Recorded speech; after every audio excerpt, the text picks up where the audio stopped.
আপনারা যারা গ্যাস কাটিংয়ের কাজ শিখতে চান তারা এই ভিডিও দেখেই কিছুটা পরামর্শ নিতে পারেন।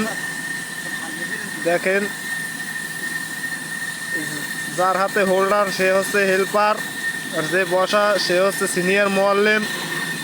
মোয়াল্লেমের থেকে হেল্পারের বয়স কমপক্ষে 7 বছর বেশি। দেখেন সিনিয়র মোয়াল্লেম, দেখেন গ্যাস কাটারে কীভাবে মাল কাটা হয়। দেখেন